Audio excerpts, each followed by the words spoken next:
Good morning students. In our last class we have seen lots and lots of numericals और उम्मीद है आप सबने वो न्यूमेरिकल्स प्रैक्टिस किए होंगे। आज हम थर्ड यूज देखने वाले हैं डायमेंशन एनालिसिस का। Third use is to deduce the relation between different physical quantities.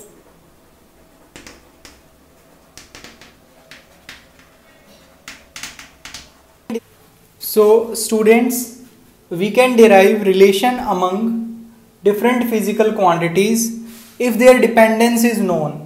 Okay अगर हम जानते हैं कि एक physical quantity in physical quantities पे डिपेंड कर रही है तो मैं उन क्वांटिटीज के बीच में एक फॉर्मूला डिराइव कर सकता हूं using the dimension analysis and obviously आपको उनकी डायमेंशंस पता होने चाहिए तभी आप उनके बीच में फॉर्मूला निकाल पाओगे। जैसे for example students, kinetic energy के of a body depends on mass m and velocity v। देखिए स्टूडेंट, अगर हमें ये पता है कि काइनेटिक एनर्जी जो है वो बॉडी की मास और उसकी वेलोसिटी पे डिपेंड कर रही है तो मैं काइनेटिक एनर्जी का मास और वेलोसिटी के साथ रिलेशन निकाल सकता हूँ यूजिंग डायमेंशन एनालिसिस। देखिए इसके स्टेप्स हैं। सबसे पहला स्टेप जो होता है उसमें आप अज्यूम कर लेते हैं। देखिए सबसे पहले स्टेप में अज्यूम कर लेते हैं let kinetic energy be proportional to mass m to the power a velocity to the power b। तो ये पहला स्टेप होगा जिसमें आप अज्यूम कर लेते हो खुद से। और you can write kinetic energy is equal to some constant c जो कि प्रोपोर्शनलिटी कांस्टेंट होगा m to the power a v to the power b। Okay, इसके बाद आप क्या करेंगे, लेफ्ट हैंड साइड की जो डायमेंशन होंगी स्टूडेंट उनको राइट हैंड साइड की डायमेंशन से इक्वेट कर देंगे। सो इक्वेटिंग बोथ साइड डायमेंशनली, अगर मैं दोनों साइड्स को डायमेंशनली इक्वेट करूंगा तो देखिए मेरे पास क्या आएगा, dimensions of k must be equal to, देखिए c जो है वो क्या है, कांस्टेंट है, उसकी कोई डायमेंशन नहीं होंगी। ठीक है, ये कांस्टेंट ऑफ प्रोपोर्शनलिटी यहाँ पे आ रहा है, इसकी डायमेंशंस नहीं होंगी। फिर m mass m to the power a velocity v to the power b। Okay, mass m to the power a v to the power b दोनों की डायमेंशन मैंने लिख दी। तो देखिए अब स्टूडेंट मैं काइनेटिक एनर्जी की डायमेंशन लिख सकता हूं। काइनेटिक एनर्जी की डायमेंशन एनर्जी के बराबर है, that is ml2 t-2। Okay, right hand side में देखिए मास m की डायमेंशन, मास की dimension m to the power a, velocity की डायमेंशन होंगी lt-1 to the power b। Okay, फिर आप क्या करो, इनको कंबाइन कर लो, राइट हैंड साइड को m to the power a, l to the power b, t to the power -b। Left hand side में ml2 t-2 as it is जो चला आ रहा था। अब देखिए अगर इन दोनों साइड को बराबर होना है तो जो पावर मास की यहाँ पे वही पावर यहाँ पे होगी, b भी ऐसे ही टाइम के लिए भी। सो कंपेयरिंग बोथ साइड्स, हम दोनों साइड को कंपेयर कर सकते हैं। Comparing both sides I can write a is equal to 1, यहाँ पे m की पावर 1 है, यहाँ पे m की पावर a है तो a equal to 1। सिमिलरली यहाँ पे b की पावर l की पावर b है, यहाँ पे l की पावर 2 है, that means b is equal to 2। और यहाँ से भी सोल्व करके वही आएगा, -b is equal to -2 और b is equal to 2। तो देखिए आपके पास दो आंसर, ये दो वैल्यूज आ गई, a की वैल्यू 1, b की वैल्यू 2। तो लास्ट में आप ये रिजल्ट लिख देंगे, रीराइटिंग, दोबारा से मैं लिख रहा हूं, rewriting kinetic energy is equal to, मैंने लिखा था कुछ कांस्टेंट c जो कि एक डायमेंशन लेस कांस्टेंट होगा, m to the power a but a is equal to 1, velocity to the power b but b is equal to 2, so mv square. This implies k is equal to mv square, c mv square. So this is your result students. तो ये आपने derive किया है with the help of dimensional analysis. इसमें आपने कोई और physics use नहीं किया, केवल डायमेंशनल एनालिसिस का यूज करके आपने काइनेटिक एनर्जी और मास वेलोसिटी के बीच में रिलेशन निकाल दिया। लेकिन जो सबसे पहली चीज आपको इसमें रिक्वायरमेंट है, आपको जो चीजें पता होनी चाहिए कि काइनेटिक एनर्जी किन किन चीजों पे डिपेंड कर सकती है। अगर आपने एक बार वो पता लगा लिया और उन क्वांटिटीज की डायमेंशन आपको आती हैं, तो फिर उनके बीच में रिलेशन आप डिराइव कर सकते हो। ओके, तो आइए स्टूडेंट कुछ और एग्जांपल देख लेते हैं हम सेम यूज पे, सेम कंसेप्ट के ऊपर। ये एनसीईआरटी का क्वेश्चन है, देखिए इसमें आपको दिया हुआ है, consider a simple pendulum such that its time period depends on its length L, mass of the bob m and acceleration due to gravity g। आपको दिया हुआ है सिंपल पेंडुलम का जो टाइम पीरियड है वो उसकी लेंथ पे, बोब के मास पे और acceleration due to gravity G पे डिपेंड कर रहा है। Derive the expression of its time period by method of dimension. आपको टाइम पीरियड निकालना है in terms of all these quantities using the method of dimension. तो देखिए सबसे पहला स्टेप, सभी में बिल्कुल सेम स्टेप यूज करूंगा। सबसे पहला स्टेप मैंने आपको क्या कहा था, आप अज्यूम कर लेना एक relation.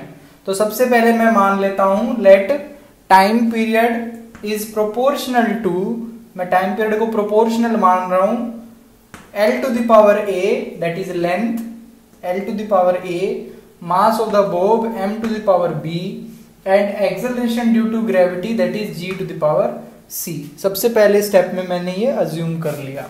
This implies t is equal to some constant, let's say k, जो कि एक dimensionless constant होगा, k L to the power a, m to the power b and g to the power c। अगला step students, equating both sides dimensionally. Equating both sides dimensionally, मैं dimensionally दोनों side को equate कर दूंगा। तो इधर की तरफ लिखा जाएगा t, that is dimension of this time period, और यहां पे आ जाएगा, देखिए k कांस्टेंट है जो कि डायमेंशनलेस कांस्टेंट है, उसकी कोई डायमेंशन नहीं होगी तो उसको लिखने का कोई मतलब नहीं बनता है। आप l की पावर लिखिए L to the power a, m to the power b and g to the power c। तो मैंने राइट हैंड साइड पे भी सबकी डायमेंशन लिख दी। अब अगले स्टेप में आप इन सबकी डायमेंशन लिख दीजिए, basic dimensions, that is mass, length, time की टर्म्स में इन सबका डायमेंशन फॉर्मूला आप अब लिख दो। देखिए मैं लिख सकता हूं स्टूडेंट्स, टाइम पीरियड इस तरफ सेम, लेंथ की जो डायमेंशन होगी that is L only, then mass की dimension m, acceleration due to gravity, acceleration की होती है LT minus 2 to the power c। Combine कर लीजिए अब, यहाँ पे mass m to the power b, L to the power, देखिए यहाँ पे a है, यहाँ पे c है, तो जब बेस सेम होता है तो पावर ऐड हो जाती है, तो L to the power a plus c, then time t to the power minus 2c। तो राइट हैंड साइड में ये आ गया। लेफ्ट हैंड साइड को मैं क्या लिख सकता हूँ स्टूडेंट्स, मैं ऐसे भी तो लिख सकता हूँ m to the power 0, L to the power 0, t to the power 1, ऐसे भी तो मैं लिख सकता हूँ इसको, क्योंकि ये यही आना है, तो ये यही आ जाएगा बिल्कुल, m to the power 0, L to the power 0 into t। तो अब दोनों साइड मुझे मैं कंपेयर कर सकता हूं। अब देखिए दोनों साइड को मैं कंपेयर करके लिख सकता हूं, क्योंकि मुझे अगर ये साइड इसके बराबर होनी है तो इनकी पावर्स भी बराबर होनी चाहिए। Okay, so comparing both sides I can write 0 is equal to b, और you can say b is equal to 0, b जो है वो 0 के बराबर होगा। ऑल्सो ये पहली चीज आ गई, also a plus c, that is power of l। यहाँ पे देखिए l की पावर है a प्लस सी, लेकिन यहाँ पे पावर कितनी है 0, तो इसका मतलब 0 must be equal to a plus c. Next is minus 2c must be equal to 1, यहाँ पे t की पावर 1 है, यहाँ पे माइनस 2c है, so minus 2c must be equal to 1। This implies c is equal to, यहाँ से solve करके c की वैल्यू आ जाएगी -1/2।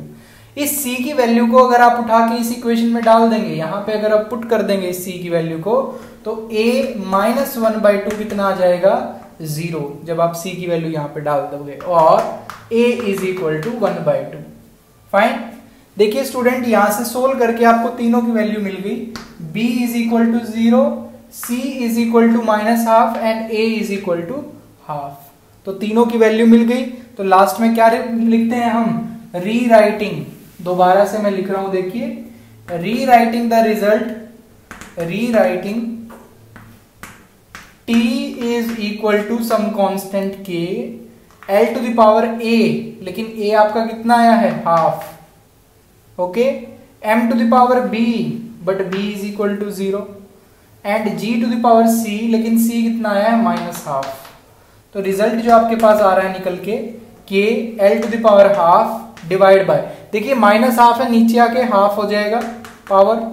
जब आप इसको डिनोमिनेटर में ले जाएंगे तो ये पावर पॉजिटिव हो जाएगी, हाफ हो जाएगा, और m टू द पावर 0 वो 1 हो गया, उसको लिखने की जरूरत नहीं है।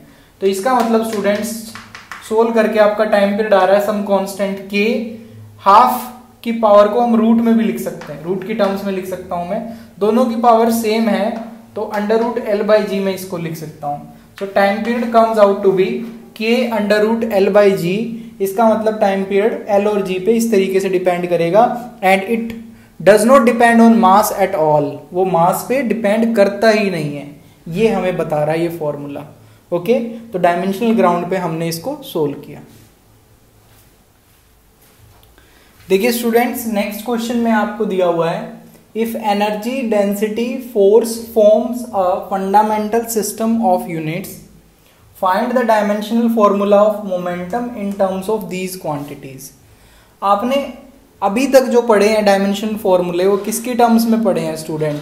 बेस क्वांटिटीज या फिर फंडामेंटल क्वांटिटीज की टर्म्स में, मास, लेंथ, टाइम, टेम्परेचर, इन सब की टर्म्स में हम लिखते हैं, उन्हीं की पावर्स लिखते हैं हम जब एक डायमेंशन फॉर्मूला हम निकालते हैं। लेकिन यहाँ पे पूछ रहा है ये कि अगर हम मास, लेंथ, टाइम को फंडामेंटल ना मानते हुए हम अगर एनर्जी, डेंसिटी और फोर्स को अगर फंडामेंटल क्वांटिटी या फिर उनकी यूनिट जो है वो फंडामेंटल यूनिट्स अगर हो जाएं, तो फिर इनकी टर्म्स में हम मोमेंटम का क्या फॉर्मूला लिखेंगे? मतलब मोमेंटम का जो डायमेंशनल फॉर्मूला है उसके अंदर एनर्जी, डेंसिटी और फोर्स जो है वो बेस क्वांटिटीज का काम करेंगी, तो वो फॉर्मूला क्या होगा आपको वो निकालना है। फाइन।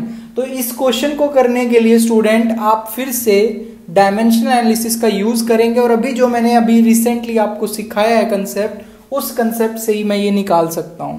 देखिए सबसे पहला काम हम क्या करते हैं, हम सबसे पहले अज्यूम कर लेंगे लेट, मैंने मोमेंटम को डिनोट कर दिया, let momentum is denoted by P, energy is denoted by E, density is denoted by rho, the symbol is rho, force is denoted by F।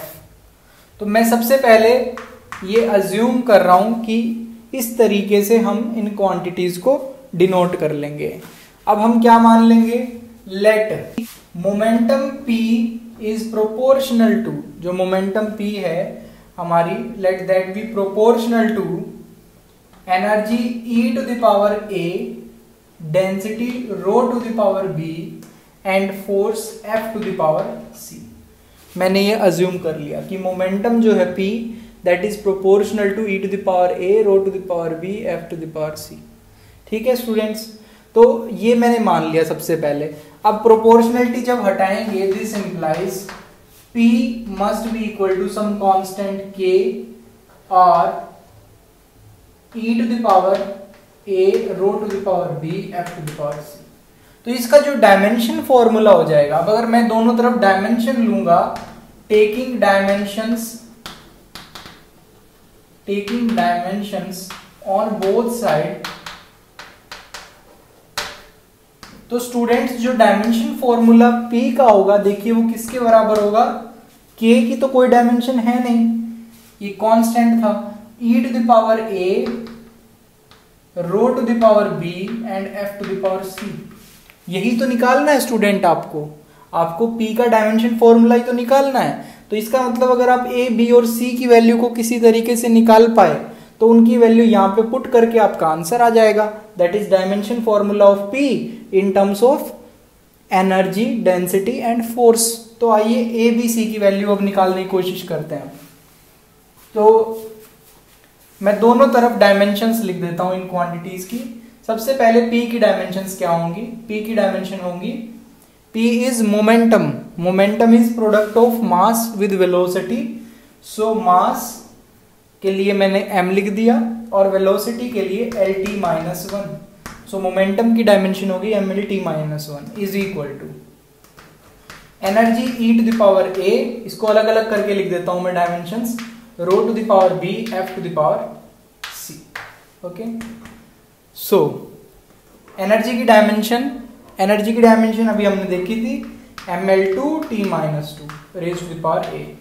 Density that is mass per unit volume, so ml-3 to the power b।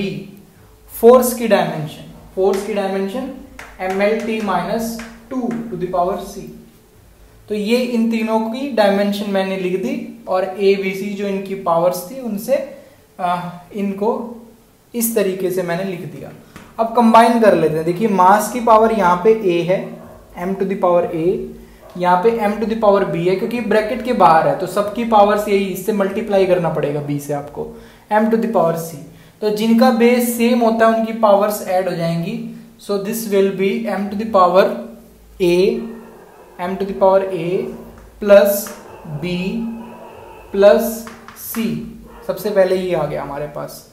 फिर उसके बाद l to the power 2a, 2 into a 2a plus, देखिए यहाँ पे -3 है तो -3 into B -3b हो जाएगा और यहाँ पे पावर प्लस c।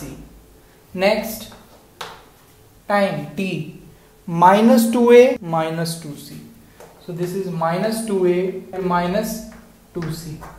तो ये आपके पास आ गई यहाँ पे राइट हैंड साइड पे जो डायमेंशंस है। लेफ्ट हैंड साइड पे ये सेम ही चल रहा है mlt-1। अब दोनों साइड पे अगर इनको बराबर होना है तो इनके जो ये पावर्स हैं स्टूडेंट्स ये बराबर होनी चाहिए। यहाँ पे मास की पावर है 1 लेकिन यहाँ पे a plus b plus c। So comparing both sides I can write a plus b plus c is equal to 1। देखिए a plus b plus c 1 के बराबर है and 2a minus 3b plus c is equal to 1 again and -2a minus 2c is equal to -1। यहां से ये -2a minus 2c किसके बराबर आ गया? -1। हमारे पास 3 इक्वेशन है और 3 ही वेरिएबल हैं a b c। इक्वेशन को मैं लिखता हूँ a plus b plus c is equal to 1 और दूसरी इक्वेशन हमारे पास 2a minus 3b plus c is equal to 1। इसको मैं लिख सकता हूँ 2a plus 2c is equal to 1। ये माइनस जो है कैंसिल आउट हो जाएगा, माइनस कॉमन लेके। ओके, अब देखिए इस इक्वेशन में से आपको ये इक्वेशन a और c में दी हुई है तो मैं इसको 3 से मल्टीप्लाई कर देता हूँ। अगर मैं इस इक्वेशन को 3 से मल्टीप्लाई करूंगा तो ये आ जाएगा 3a plus 3b plus 3c is equal to 3। और इस इक्वेशन में ये इक्वेशन अगर मैं ऐड कर दूं, ये फर्स्ट हो गई मान लो, ये सेकंड इक्वेशन हो गई, तो adding 1 and 2 you will get, अगर आप 1 और 2 को ऐड कर देंगे तो आपको क्या मिलेगा? देखिए 3b कैंसिल आउट हो जाएगा, 3a plus 2a 5a plus देखिए c plus 3c 4c is equal to 3 plus 1 4। तो ये इक्वेशन आ जाएगी और यहाँ पे इक्वेशन है students 2a plus 2c is equal to 1। तो मैं इस इक्वेशन को 2 से मल्टीप्लाई कर देता हूँ। इस इक्वेशन को अगर मैं 2 से मल्टीप्लाई कर दूंगा तो ये आ जाएगी 4a plus 4c is equal to 2। इस इक्वेशन को मैं थर्ड मान लेता हूँ और इसको fourth. So now subtracting these two, मैं 4 में से माइनस कर दे रहा हूँ थर्ड को, तो अगर 4 में से थर्ड को माइनस करेंगे तो 5a माइनस 4a, देखिए a बच जाएगा आपके पास, और 4c माइनस 4c 0 हो गया इज इक्वल टू 4 माइनस 2 2। तो पहली जो आपके पास रिजल्ट निकल के आ रहा है पहला वो है a इज इक्वल टू 2। अब इस a को अगर मैं पुट कर दूं इस इक्वेशन में, पुट इन 3, अगर मैं 3 में इसको पुट कर देता हूं तो ये आ जाएगा 8 plus 4c is equal to 2। तो 4c आपके पास आ गया -6, क्योंकि 2 में से 8 जाएंगे -6 बचेगा और c is equal to -6/4 and that is equal to -3/2। तो c की वैल्यू जो आपके पास निकल के आ रही है वो है -3/2। अब इस c की वैल्यू को और a की वैल्यू को आप कोई भी इक्वेशन में डाल के b की वैल्यू निकाल लो। दिस इम्प्लाइज, देखिए फर्स्ट इक्वेशन में ही मैं डाल देता हूँ 2 + b -3/2 इज इक्वल टू 1। 2 - 3/2 करोगे तो ये आ जाएगा 1/2। This implies b is equal to 1 - 1/2 that is 1/2। तो b की वैल्यू आ गई, c की वैल्यू आ गई और a की वैल्यू आ गई। सो लास्ट में आप क्या लिखते थे? Rewriting. So I can rewrite the formula. I can write momentum p is equal to, देखिए डायमेंशन फॉर्मूला लिखना था तो मैं डायमेंशन लिख देता हूं कि यहाँ पे आएगा नहीं, डायमेंशन फॉर्मूला आ जाएगा डायरेक्ट। एनर्जी e⁴ a, लेकिन a आपका कितना आया है 2, सो e⁴ 2। दूसरा था density, density to the b, b लेकिन कितना आया हाफ। और तीसरा था फोर्स F⁴c, लेकिन c आया है -3/2। So this is your dimension formula, p is equal to e² ρ⁴ F⁴ -3/2।